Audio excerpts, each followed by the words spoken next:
Fala, filhotes. Falar agora um pouquinho sobre literatura e alguns dos grandes escritores brasileiros. Começa falando do Raul Bopp.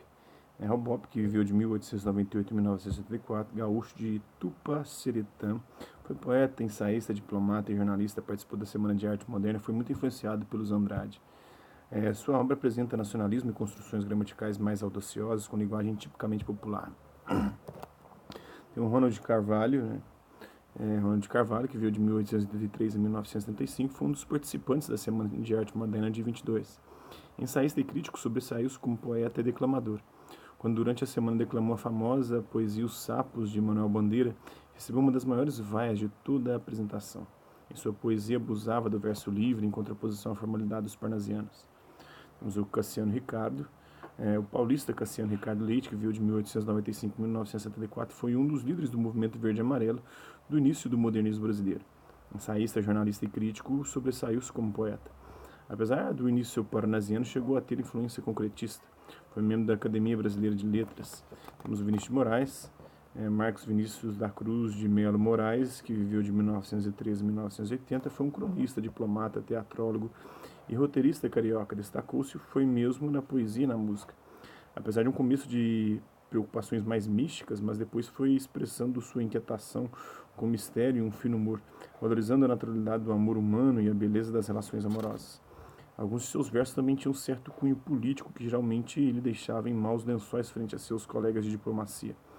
Apesar de grande poeta, é na música que Vinícius de Moraes realmente se destaca e é imortalizado. Pertence à segunda fase do modernismo. Temos também a Cecília Meirelles, né, que viveu de 1901 a 1964, nasceu e morreu no Rio de Janeiro. Criada pela avó, os pais morreram quando ela era apenas um bebê. Sempre foi uma aluna brilhante. Cecília iniciou parnasiana, fez duas obras mais simbolistas e depois ligou-se ao modernismo, mas nunca realmente pertenceu totalmente a uma escola. Escreveu uma obra extremamente intimista e foi reconhecida largamente. Foi a primeira mulher a ganhar um prêmio da ABL, da Associação Brasileira de Letras, né? Da Academia Brasileira de Letras. Ensinou na UERJ, na Universidade Estadual do Rio de Janeiro, e na Universidade do Texas. Além de poetisa, Cecília também foi teatróloga e tradutora. Temos o Jorge Mateus de Lima, que viveu de 1895 a 1953, foi, além de médico, político, pedagogo, professor, ensaísta, crítico, romancista, pintor e escultor, e um grande poeta modernista. Nascido no interior do estado de Alagoas, Jorge de Lima foi um poeta precoce. Sua primeira poesia publicada foi aos 13 anos. A fama chegou 3 anos mais tarde, cursou medicina em Salvador e no Rio de Janeiro, mas exerceu em Maceió, onde foi eleito deputado estadual.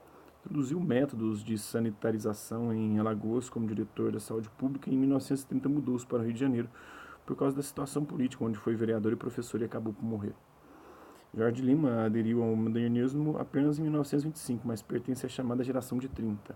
Publicou vários livros de poesia e prosa, até mesmo de fotomontagens. Temos o Manuel Bandeira, famoso, né? Manuel Carneiro de Souza Bandeira Filho, que viveu de 1886 a 1968, é uma das figuras mais importantes da poesia brasileira e um dos iniciadores do modernismo. Apesar de ser um poeta fabuloso, também foi ensaísta, cronista e tradutor. O próprio autor define sua poesia como a do gosto humilde da tristeza. Grandes músicos de seu tempo, como Heitor Villa-Lobos, musicaram poemas seus. No final da história, Bandeira transcendeu o modernismo. Já novo, gostava da leitura, mas teve que abandonar a faculdade por ter contraído tuberculose.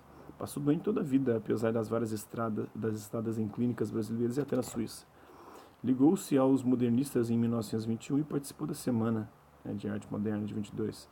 Em 1940, tornou-se membro da Academia Brasileira de Letras, apesar de um começo parnasiano. Bandeira já produzia inovações em 1919.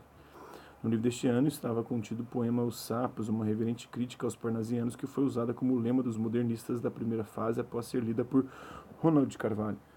As várias poesias subsequentes têm metrificação nula, seus livros são ortodoxamente modernistas. Sua poesia mais famosa é, sem dúvida alguma, Vou-me embora para Parságada. Famosíssima, né? Temos a Raquel de Queiroz, que nasceu em 1910 e foi a primeira mulher eleita para a Academia Brasileira de Letras em 1977. Poetisa, cronista e teatróloga, sobressai-se como romancista e regionalista. Raquel de Queiroz tem em sua ficção a preocupação de mostrar tanto os problemas sociopolíticos do Nordeste do Brasil, né, como também fazer análises psicológicas. Sucesso de crítica e público. Entre suas obras mais famosas encontram-se O 15, Caminhos de Pedra, Três Marias e Memorial de Maria Moura.